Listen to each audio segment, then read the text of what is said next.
Porque os contos de fadas, mesmo os mais antigos, ainda nos tocam tão profundamente. Porque a história de Cinderela, do sapo ou da Bela Adormecida atravessa séculos e culturas e ainda parece falar de nós como se carregasse um segredo sobre a alma humana. Para o psicólogo Jung, esses contos de fadas não são apenas fantasias infantis, não. São espelhos simbólicos do inconsciente coletivo. E os personagens representam arquétipos vivos, atuando dentro de nós. Neste vídeo, vamos explorar como os contos de fadas revelam nossos medos, desejos e transformações mais profundas, guiados pela psicologia analítica de Jung.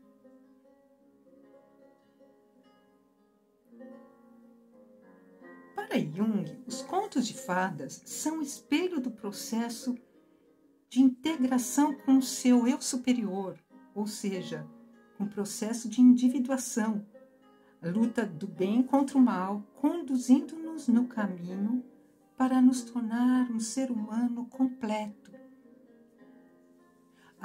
A jornada do herói ou heroína, os desafios enfrentados e as lições aprendidas através dos contos refletem os estágios do desenvolvimento psíquico e a integração de diferentes aspectos da personalidade.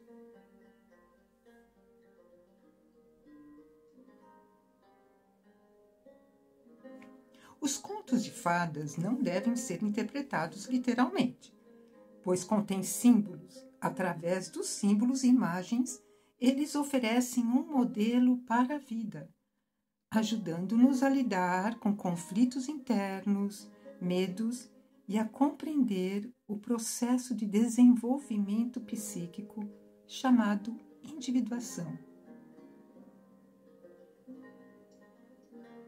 No meu vídeo Jung para iniciantes está bem explicado esse conceito. Esses personagens infantis funcionam como uma linguagem da alma, similar aos sonhos, e mesmo nas crianças podem até mesmo curar atitudes conscientes, como o medo. Através desses personagens simbólicos, existe também implícito neles o inconsciente coletivo, que é aquela camada mais profunda do inconsciente compartilhada por toda a humanidade, segundo Jung. Por isso, baseado nesse conceito, o psicólogo alega que os contos de fadas transmitidos oralmente ao longo do tempo e encontrados em diversas culturas, independentemente de suas diferenças geográficas e históricas, seriam evidências dessa camada comum da psique humana. Sendo assim, temas e motivos universais que ressoam através da experiência humana atestam o inconsciente comum da humanidade. E quais seriam esses personagens simbólicos e arquetípicos?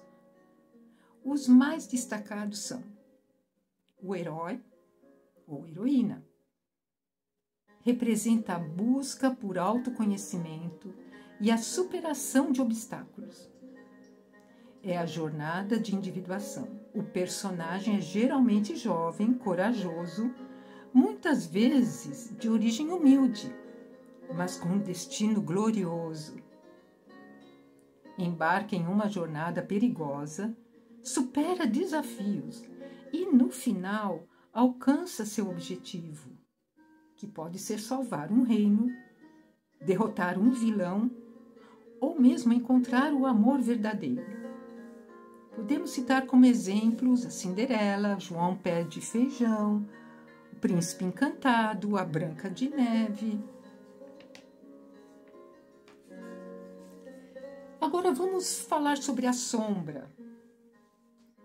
Ela se manifesta em figuras como bruxas, ogros, madrasta, vilões, representando os aspectos reprimidos e negativos da psique. Representa o mal, a inveja, a crueldade ou a ganância. Ele ou ela tenta impedir o herói ou heroína de alcançar seu objetivo e muitas vezes possui poderes mágicos sombrios. Exemplos: madrasta má, a bruxa má, o lobo e a rainha má. E o que podemos dizer do velho sábio? Ou a velha sábia? Arquétipos que oferecem orientação, sabedoria e ajuda ao protagonista. Às vezes, eles apelam para uma ajuda mágica, como o mago Merlin. Geralmente é uma figura mais velha, experiente e possui conhecimento sobre o mundo.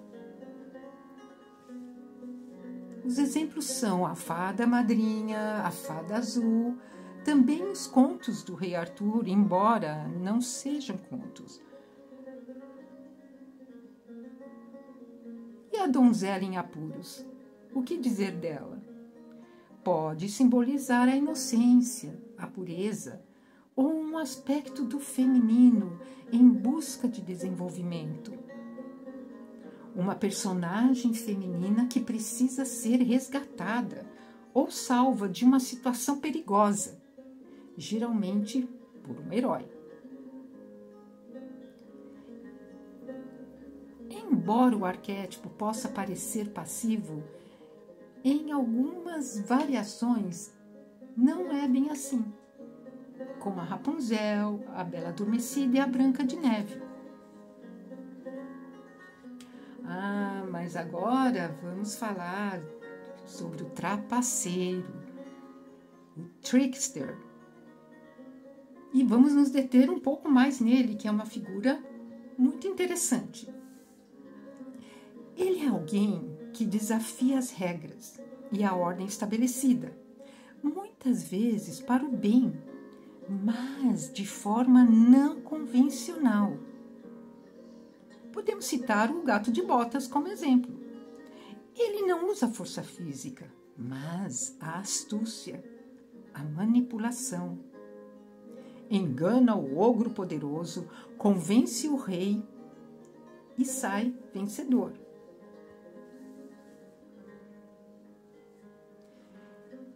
Ele é muito peculiar e vamos falar mais sobre ele um pouquinho. A gente nós nos deparamos com ele em filmes e séries também. Longe de ser um vilão tradicional, o trapaceiro usa sua sagacidade para manipular situações e personagens. A sua principal arma é a mente, a inteligência. Ele é rápido no raciocínio e consegue encontrar soluções inesperadas para problemas complexos, muitas vezes através de truques e artimanhas. O trickster não se importa com as normas sociais ou leis estabelecidas. Ele opera fora do sistema, usando a sua liberdade para subverter a ordem e desafiar a autoridade. Muitas vezes as histórias com trapaceiros são cheias de humor e ironia. Apesar de suas táticas questionáveis, o trapaceiro pode ser um agente de mudança. A mentira, a dissimulação e a farsa são ferramentas essenciais no modus operandi dele. Ele pode se disfarçar, mudar de voz ou simplesmente contar histórias convincentes para ludibriar os outros. Entretanto, raramente são somente bons ou maus, pois suas ações podem levar a resultados positivos ou negativos, dependendo dos seus próprios interesses. Suas motivações são egoístas, mas suas ações podem, paradoxalmente, beneficiar outros personagens e restaurar a ordem. Ele até desestabiliza o status quo, forçando os outros personagens a questionar suas próprias crenças e preconceitos. Não é interessante esse personagem, esse arquétipo? A gente pode encontrar em diversas situações, em filmes, livros, séries. É só prestar atenção. Agora vamos falar sobre o quê? Sobre o bobo da corte, que é o companheiro leal. Também temos muito que falar dele. Ele proporciona alívio cômico, mas também pode oferecer insights inesperados ou ajudar o herói ou heroína de maneiras não convencionais. O companheiro leal, por outro lado, é um amigo fiel que acompanha o herói em sua jornada. Por exemplo, os 7 anões, como grupo, o gato de botas, que é mais astuto que bobo, mas que se encaixa na ideia de um ajudante com uma personalidade peculiar.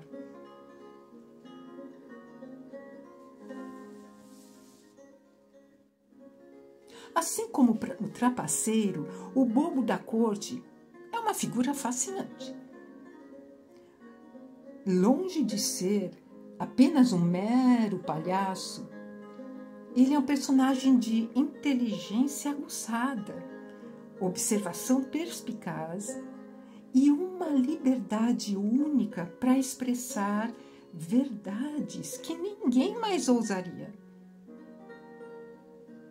O bobo da corte representa uma série de conceitos, como a verdade oculta na brincadeira. A principal função dele é fazer rir. Porém, por trás das piadas e gracejos, ele transmite críticas sociais, conselhos sábios e verdades incômodas ao rei e à corte.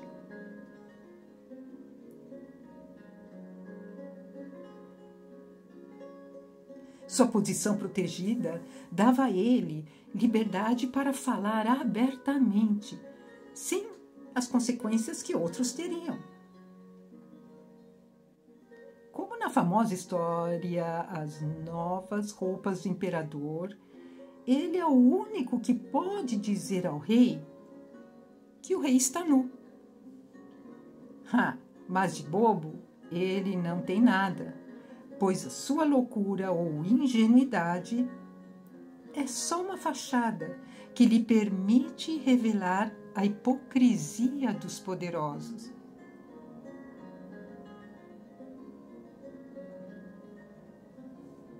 Ele enxerga a realidade de uma forma que os outros não enxergam. O bobo da corte traz um ambiente de leveza, humor e irreverência. Ele equilibra a balança entre a ordem e o caos, a seriedade e diversão. Mas também não podemos deixar de falar sobre a bruxa ou o mago, que são às vezes neutros ou ambíguos. Diferente do vilão, essa figura pode ser boa ou má, ou uma mistura de ambos. Possui poderes mágicos significativos e pode ajudar ou atrapalhar o herói, dependendo de suas próprias motivações ou do que o destino exige. Exemplos: a bruxa de João e Maria, que é claramente má. Em alguns contos, criaturas da floresta com poderes.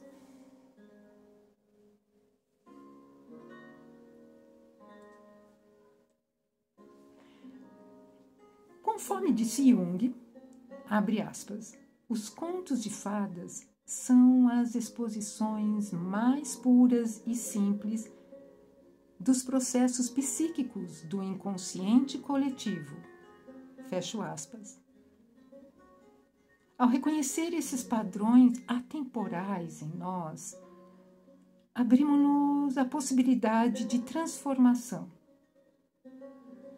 É como se aceitássemos os ecos ancestrais, antigos, dentro de nós, revelando desafios e possibilidades. Assim, encerramos com a imagem da alma que, como nos contos, atravessa florestas sombrias e dragões internos, mas retorna com um tesouro, o autoconhecimento e a superação. Afinal, Jesus já dizia: de que adianta ganhar o mundo, mas perder a sua alma. E aqui encerramos. Espero contar com você no próximo vídeo e não deixe de dar o seu like e nos veremos na próxima vez. Até breve!